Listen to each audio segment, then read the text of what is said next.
Wayne Doran for SAFC Fan TV. So as Philly mentioned on the show on Sunday, on the Sunday Bunch, got some new members on the channel this season. I'm one of them.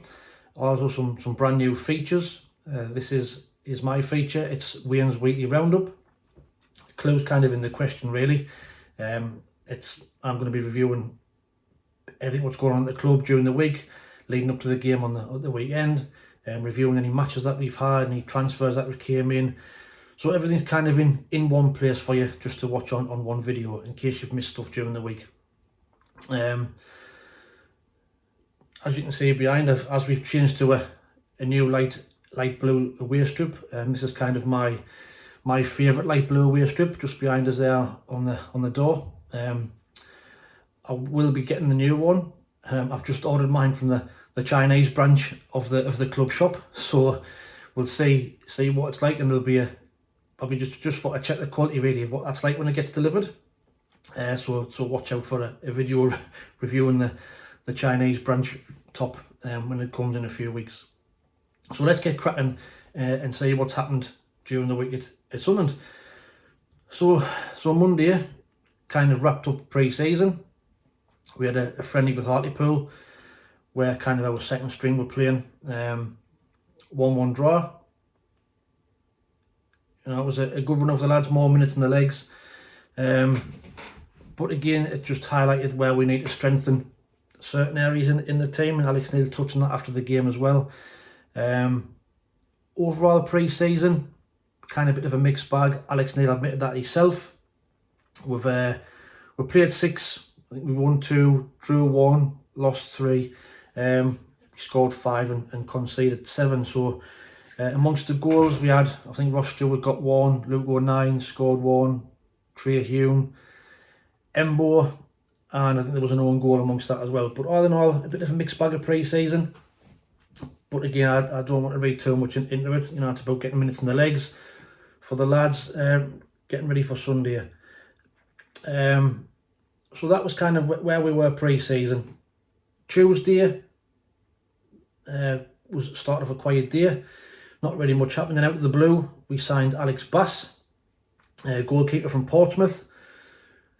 Now I've heard a few people saying it was kind of an underwhelming signing. Should we have gone for more experience? But I think if anybody saw or heard Alex Neil's interviews on, you know, Wednesday and Thursday, this is the model that we're using now. You know, we're going for younger people who can develop and improve. You know, I don't know what to judge the lad too much.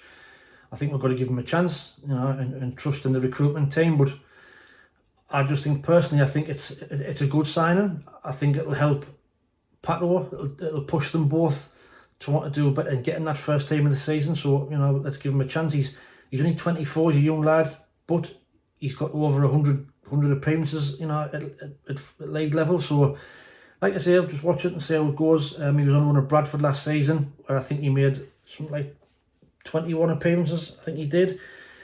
But like I say, he's come through Portsmouth Academy, and I think it's a good signing. But we'll see how it goes, and hopefully he can push Pato onto bigger and better things. Other transfer news on Tuesday, Troy Parrott, we've been linked with him for a number of weeks. You know, is he coming, is he not? He wasn't in Tottenham's final squad for their last pre-season friendly. Rumours where he was coming to us. He ended up going to Preston. Rumoured to be because that he was guaranteed more of a first team start at Preston, which is fair enough. He was never going to come here and take Ross Stewart's place. Possibly could have played alongside him, but I think he wanted to play as a number 9, and I think Tottenham wanted to play as a number 9, and I think that's why he ended up going to Preston. Other than that, Nathan Broadhead again, still up in the air. Still had nothing concrete. We've been in discussions. Rumours are that the club want him back, but Alex Neil's not too keen on his injury record. So, you know, that could be a sticking block. But I'd like to see him back if we can keep him fit. I don't know if I would sign him on a permanent. I think I would probably take him on another loan for another season. say how his injury record goes, and then I think if all goes well, we'll probably take him after that. But again, there's no definite signs that he's coming, and that was Tuesday.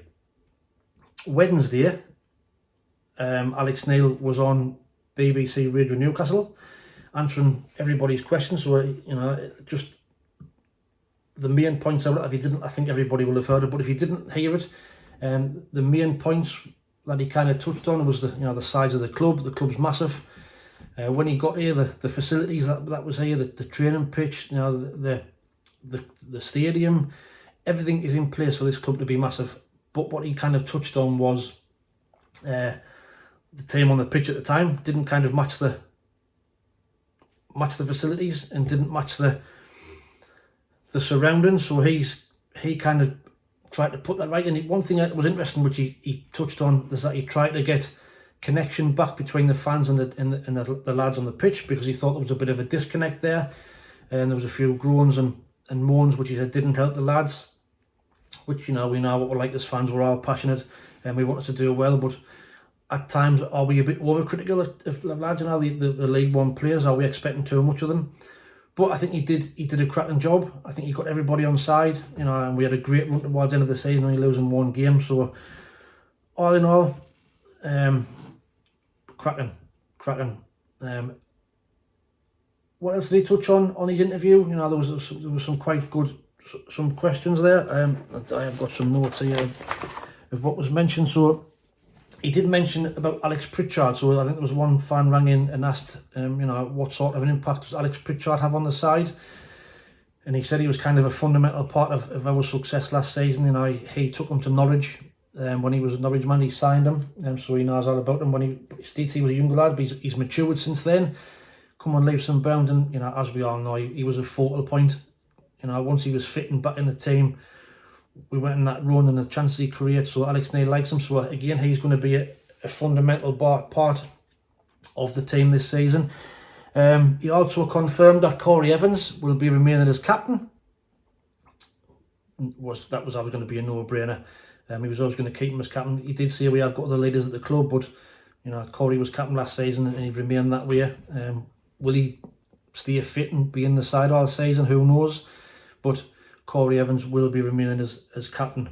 Now, I just touched on there about the model. So there was quite a bit of discussions on the call around the model this season. You know, we more or less said we're not chucking money at being promoted. You know, we're trying to be sustainable. We're looking at these younger lads and to develop them and bring them on further. Is it the right way to go? Time will tell. But again, we've just got to trust in the development team and what's going on behind the scenes. But, you know, somebody rang in and asked him about Dwight Gale, but he did say, you know, there's no way we're going to be paying 25 and 30 grand a week wages for players. So I think it's going to be, this season's going to be a case of sustainability, like you touched on, is you know, is getting us on an even keel, getting us settled in the championship, and then push on. I mean, it could also be that he wants us to not have too big expectations as fans. I think he just wants us to be realistic, and, you know, if we do have a good season, then it's more of a surprise than expected. You know, he wants us to be competitive, but I think reading between the lines, I think he's looking at us being kind of a mid-table team, and then kick on from there next season. Transfers, he did say that we need, you know, he wants another 4 or 5 players in before the end of the window, which I'd agree with. You know, we have lost a few players during the season, or during the close season, and I think, you know, we need to make their numbers back up, but numbers with quality. He did mention he wants another 2 strikers, which I'll touch on in a bit. We've had some news about Ellis Sims over the past couple of days, but that was kind of the main points on his appearance at BBC Newcastle. It was good of him to go on there. You know, he talks a lot of sense, I think. You know, he's down to earth, he's realistic, he doesn't want to over egg things, he's not putting false hopes in the fans' mind. So all in all, I enjoyed it. It was a really good call. It was interesting listening to what he had to say. And then on Thursday, he then did his press conference. So again, it was kind of asked the questions on the same kind of things about transfers, you know, how do you think the season's going to go? Ask what his expectations are, and he kind of said it's a tough one to call. It is a tough one to call. You know, we've got 3/4 of the squad has never played in the Championship before. How they're going to do? You know, you can see they've got quality there in the squad, but how will they adapt to playing Championship football?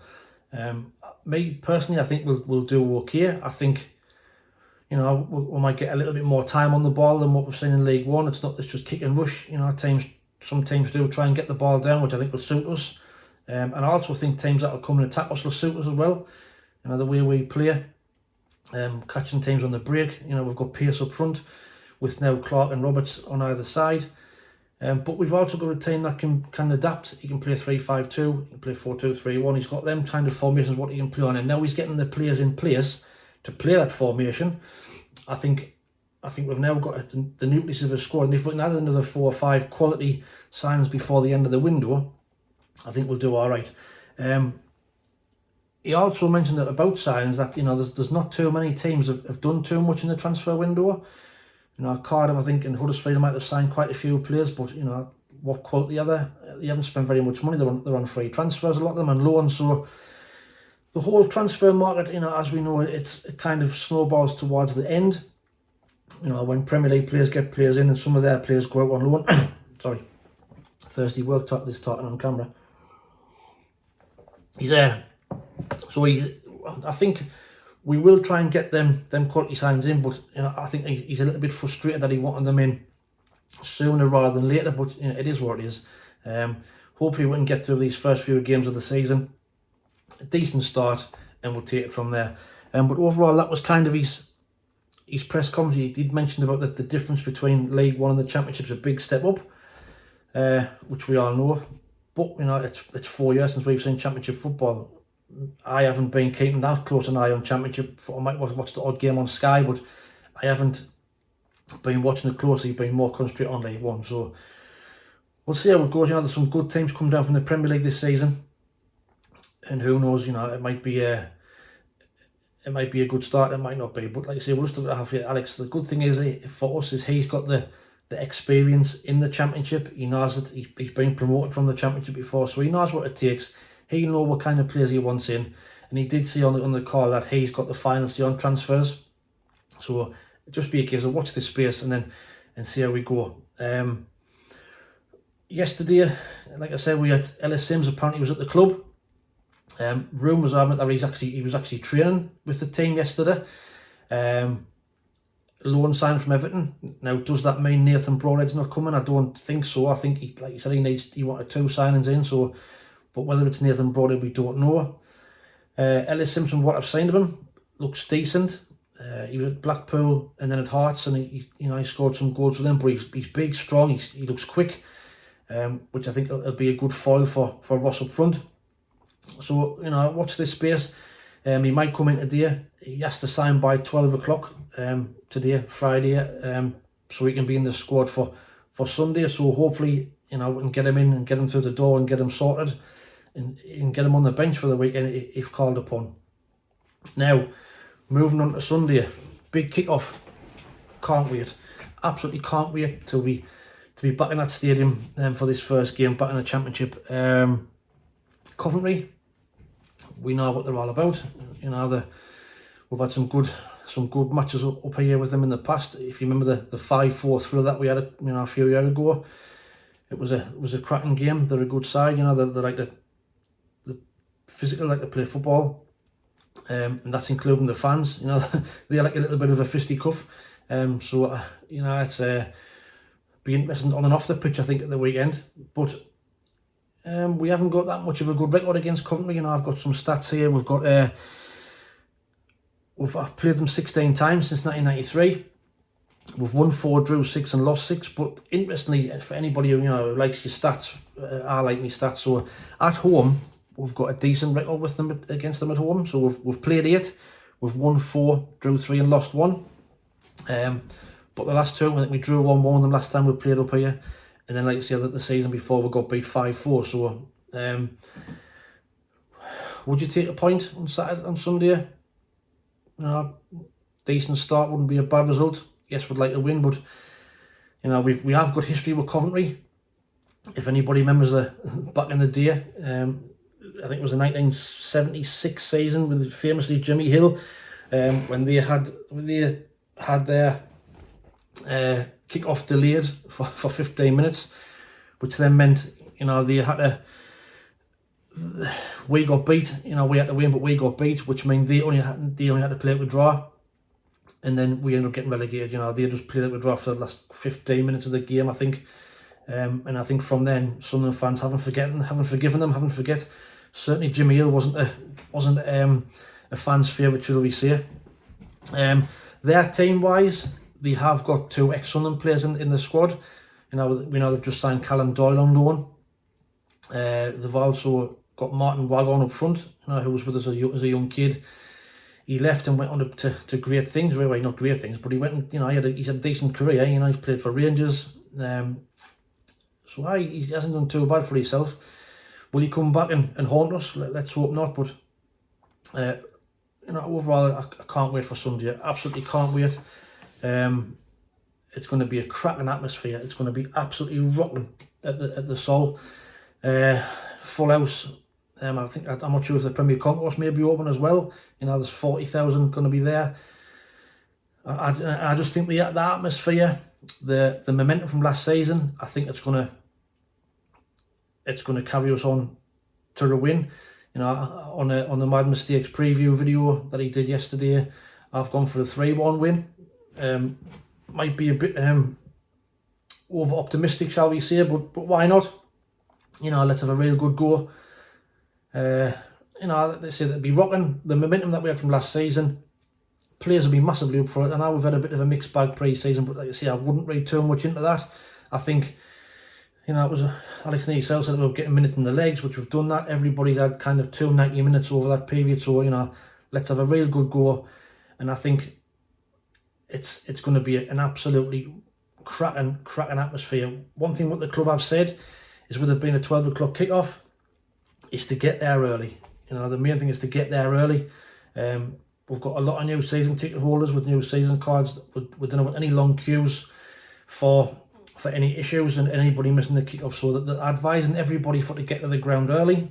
I believe there's some kind of fan display as well, which they're putting on. So again, get there early for that. They want everybody to be in the seats for kind of 12:15. But I just make sure we get there early. As part of the build-up as well. I think Philly mentioned it on the channel yesterday. He's going to be at the Wee Chief from 10:15. So get there, for a pre-match drink and have a bit laughing, a bit getting the crowd going, and getting everybody up for the game. Maybe on stage from 10:15 at the Wee Chief. There's no away fans due to be there. They've all been banned because of the bother that we had a couple of seasons ago. So get yourself down there. The ticket office for the club as well. So the opening hours for the ticket office is open 10 till 1 today, and I think it's open 10 till 1 on Saturday, and on Sunday it's open 9 till 12 before the game. Again, if you've got tickets to pick up, I would advise getting there, today or tomorrow or early Sunday morning, just to avoid the queues and avoid missing the kick-off. Same as the club shop, as we said, we've just released the new top. The club shop's open from 10 till 5 today, 10 till 5 Saturday, and I think it's open 10 till 12 on Sunday. And again after the match, so if you want to get down there and get the new top, or or the home top, and I think again it was touched on the Sunday bunch last week, that with your season card you can get 10% off in the club shop. You know, to get 10% off on food in the concourse, which I'm not sure too many people knew about, but apparently there was an email sent out. But like I say, if you want 10% off, it doesn't apply online, but get yourself down to the shop and get the new top. So the season's back, we're up and running. Personally can't wait. Massively looking forward to getting back into the stadium, seeing some of the lads who we've never seen for a while. Looking to see the new faces on the pitch, see how they get on, and let's get a win. Let's get a win first game. Let's get a great start and see where it takes us.